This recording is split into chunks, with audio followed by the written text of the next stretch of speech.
Welcome students. ಇವತ್ತಿನ ಸೆಷನಲ್ಲಿ working capital ಮ್ಯಾನೇಜ್ಮೆಂಟ್ದು question ಪೇಪರ್ದು ಒಂದು ಕ್ವಶನ್ ಸಾಲ್ವ್ ಮಾಡೋಣ. ಸೊ ಕ್ವಶನ್ ನೋಡಿ. ಸೊ ಕ್ವಶನ್ ಇದು 2018 ಕ್ವಶನ್ ಪೇಪರ್. ಓಕೆ,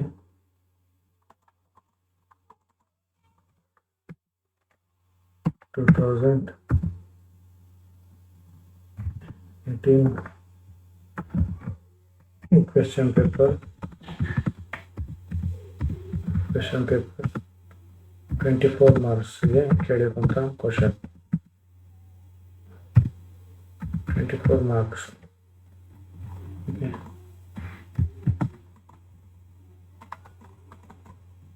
ಕ್ವಶನ್ ನೋಡಿ. Section C, 24 marks. The pro forma cost sheet of a company shows the following particulars. Raw materials 70 per unit, direct labor 30 rupees per unit, overheads 50 per unit, profit 50 rupees, selling price 200. So ಇಲ್ಲಿ information ಕೊಟ್ಟಿದ್ದಾರೆ ಎಷ್ಟು rate ಅಂತ ಹೇಳಿ. Raw material 70 rupees, direct labor 30 rupees, overheads ಎಲ್ಲ overheads included 50 rupees, profit 50 rupees, total selling price 200 rupees ಇದೆ. So selling price 200 rupees ಇದೆ. ನಾವು in calculation of finished goods and ಡೆಟಾರ್ಸ್ಗೆ ಈ 50 rupeesನ ನಾವು ಮೈನಸ್ ಮಾಡಿ ಉಳಿದಿರೋ ಅಮೌಂಟ್ ತಗೊಳ್ಬೇಕು. ಓಕೆ, 150 rupees ತಗೊಳ್ಬೇಕು. Okay, so next the following particulars are available. Raw materials are in stock for 2 months. So raw materials 2 months stock ಇರುತ್ತೆ. Materials are in process for 1 month. Work in progress ಇದು 1 month ಇರುತ್ತೆ. Finished goods in stock on an average for 2 months. Finished goods 1 month stock ಇರುತ್ತೆ. Credit allowed by supplier is 2 months. Creditors 2 months. Credit allowed to customers is 2 months. Debtors ಇಲ್ಲಿ 2 months ಇದೆ. Lag in payment of wages is 1 month. Wages 1 month delay ಆಗಿದೆ. Lag in payment of overheads expenses is 1 month. So ಇಲ್ಲಿ over heads ಕೂಡ 1 month ಇದೆ. 1/4 of the output sold for cash. So ಇಲ್ಲಿ ಟೋಟಲ್ಲಿ sales ಆಗಿರೋದ್ರಲ್ಲಿ 1/4 ಮಾತ್ರ ಕ್ಯಾಶಿಗೆ sales ಆಗಿದೆ. So ಇನ್ನು ಉಳಿದಿರುವಂಥದ್ದು ಕ್ರೆಡಿಟಲ್ಲಿ sale ಆಗಿದೆ. So means ನಮಗೆ ಡೇಟಾಸ್ಗೆ ಇನ್ಫಾರ್ಮೇಶನ್ ಕೊಟ್ಟಿದ್ದಾರೆ. Cash in hand and bank is expected to rupees 30,000. So current assets 30,000. You are required to prepare a statement showing the working capital needed to finance the level of activity of 52,000 units of production. So we need to calculate all these amount for 52,000 units. 52,000 units calculation ಮಾಡಿದ್ರೆ ನಮ್ಮ working capital ಎಷ್ಟು requirement ಇದೆ ಅಂತೇಳಿ question ಅಲ್ಲಿ ಕೇಳಿದ್ದಾರೆ. Okay students, ಇದು ನೀವು ಈಗಾಗಲೇ ಮಾಡಿರುವಂಥ ಕ್ವಶನ್ಗಳಲ್ಲಿ ಬಂದಿರುವಂಥದ್ದು ಸೇಮ್ ಪ್ರಾಬ್ಲಮ್. ಇದು ವರ್ಕಿಂಗ್ ಕ್ಯಾಪಿಟಲ್ ಮೆಥಡ್ ಕಾಂಪೊನೆಂಟ್ ಮೆಥಡಲ್ಲಿ ಬರುವಂಥ ಸೊಲ್ಯೂಷನ್. ಕಾಂಪೊನೆಂಟ್ ಮತ್ತು ಮೆಥಡಲ್ಲಿ ಮಾಡಿರುವಂಥದ್ದು ಫಸ್ಟ್ ಮೆಥಡ್. ಆ ಮೆಥಡಲ್ಲಿ ನಾವು ಕೊಟ್ಟಿರೋ ಇನ್ಫಾರ್ಮೇಷನ್ ಫಸ್ಟ್ ಮೆಥಡಲ್ಲಿ ಇದನ್ನು solution ಮಾಡಲಿಕ್ಕಾಗುವಂಥದ್ದು. Okay, so solution, statement of working capital computation ಬರ್ಕೊಳ್ಳಿ. 3 ಕಾಲಮ್ ಹಾಕೊಳ್ಳಿ. ಒಂದು outer column amount, inner column amount, middle column amount ಒಂದು. ಸೊ ಫಸ್ಟ್ ಟೇಕ್ ಎಲ್ಲ ಕರೆಂಟ್ ಅಸೆಟ್ಸ್ಗಳನ್ನು ತಗೊಳ್ಳಿ. ಸೊ ಫಸ್ಟ್ ಆಪ್ಷನ್ ನಮ್ಮ ಕ್ವಶನಲ್ಲಿ ಇರುವಂಥ ಎಲ್ಲ ಕರೆಂಟ್ ಅಸೆಟ್ಸ್ಗಳು. So current assets. So first one we have taken cash in hand. Question ಅಲ್ಲಿ ಕೊಟ್ಟಿದ್ದಾರೆ. Cash in hand is rupees 30,000. So first cash in hand ತಗೊಳ್ಳಿ 30,000. So next inventory of raw materials ತಗೊಳ್ಳಿ. So inventory of raw materials. So inventory of raw materials are in stock for 2 months.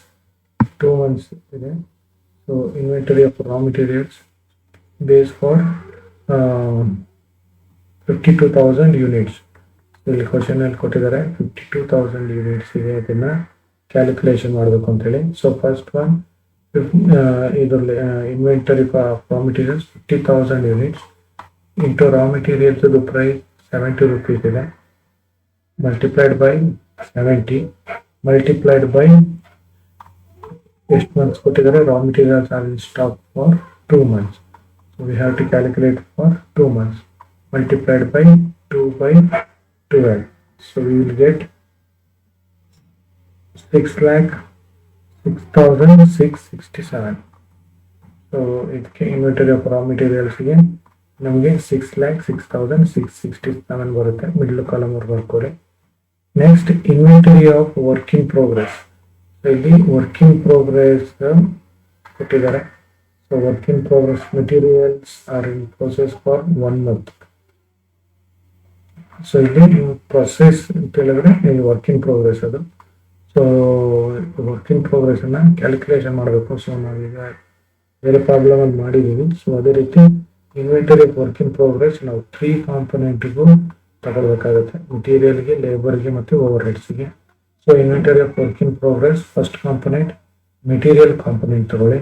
So material component ಮತ್ತು labour component, overheads ಕಾಂಪೊನೆಂಟ್ಗೆ ಒಂದು assumption ಇದೆ question ಅಲ್ಲಿ. So ಇದರಲ್ಲಿ material component work in ಪ್ರೋಗ್ರೆಸ್ಗೆ 100% material use ಆಗಿದೆ ಅಂತ consider ಮಾಡಬೇಕು. ಲೇಬರ್ ಮತ್ತು ಅದರ್ ಓವರ್ ಹೆಡ್ಸ್ ಕಾಂಪೊನೆಂಟ್ಗಳಿಗೆ ಕ್ವಶನ್ ಅಲ್ಲಿ ಏನೇ ಇನ್ಫಾರ್ಮೇಶನ್ ಕೊಟ್ಟಿಲ್ಲ ಅಂತ ಹೇಳಿದ್ರೆ about the work in progress usage relating to labour and over heads we have to assume 50% ಮಾತ್ರ ಬಳಕೆ ಆಗಿದೆ ಅಂತ ಹೇಳಿ. So we have to calculate for 50%. Okay, so material component for work in progress 52,000 units, total 52,000 units ತಗೊಳ್ಳಿ. Multiplied by raw materials 70 rupees ಇದೆ, 70 ತಗೊಳ್ಳಿ. Multiplied by work in progress ಎಷ್ಟಿತ್ತು question ಅಲ್ಲಿ, materials are in process for 1 month. So ಇಲ್ಲಿ ಬರೀ materials ಕೊಟ್ಟಿದ್ದಾರೆ, don't take only for materials, we need to take calculate for 3 aspects ತಗೋಬೇಕು. Okay, process for 1 month ಕೊಟ್ಟಿದ್ದಾರೆ. So ಇಲ್ಲಿ 1 month ತಗೊಳ್ಳಿ, 1 divided by 12, so we will get 3,03,333. Material component 52,000 multiplied by 70 multiplied by 1 month, 1 divided by 1 month is 1 month whole 12, 3,03,333. Next labor component. So labor component for 52,000 multiplied by labour component amount ಕೊಟ್ಟಿದ್ದಾರೆ. Direct labour 30 rupees ಇದೆ. So ಇಲ್ಲಿ 30 ತಗೊಳ್ಳಿ, multiplied by 30 into multiplied by so work in progress 1/12 multiplied by so ಒಂದು 50% consumption ಮಾತ್ರ ತಗೊಳ್ಬೇಕು, assuming 50%. So ಇಲ್ಲಿ once again 50% ತಗೊಳ್ಳಿ, means 50/100.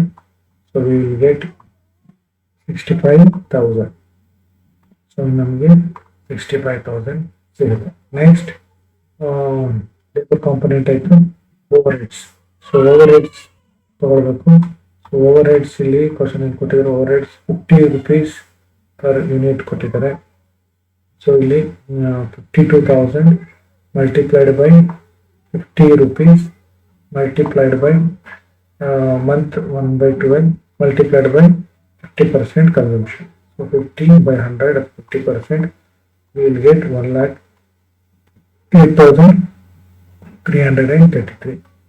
So you may inventory of work in progress and total 3 option ಇದೆ, 3 component ಅನ್ನ calculate ಮಾಡಿ middle column ಅಲ್ಲಿ ಬರ್ಕೊಳ್ಳಿ. So 3,03,333, 65,000, 1,08,333, we will get 4,76,666. Okay. So next is the finished goods. So finished goods question ಅಲ್ಲಿ ನೋಡಿ. So finished goods ಇಲ್ಲಿ we have to take only for cost of production, not basis on the selling price. ಇಲ್ಲಿ finished goods ಇದು particular amount per unit ಕೊಟ್ಟಿಲ್ಲ, cost of production ಅಥವಾ cost of sales ತಗೊಳ್ಬೇಕು. So ಇಲ್ಲಿ selling price 200 ಇದೆ. So ಅದರಲ್ಲಿ ನಮ್ಮ sales profit minus 50 ಮಾಡಿದ್ರೆ will get 150 rupees our selling production cost. raw materials, direct labor, overheads. So 200 minus 50, we will get 150. So 150 is the cost of production.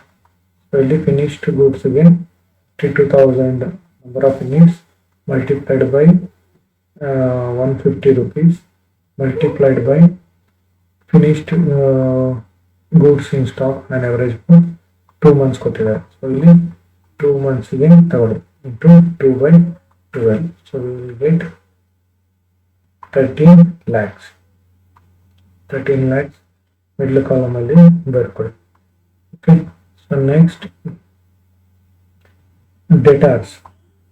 So debtors ಇಲ್ಲಿ totally sales ಕೊಟ್ಟಿದ್ದಾರೆ question ಅಲ್ಲಿ. Sales ಅಲ್ಲಿ ಇದು sale ಆಗಿರುವಂತ ಇಲ್ಲಿ price 200 rupees.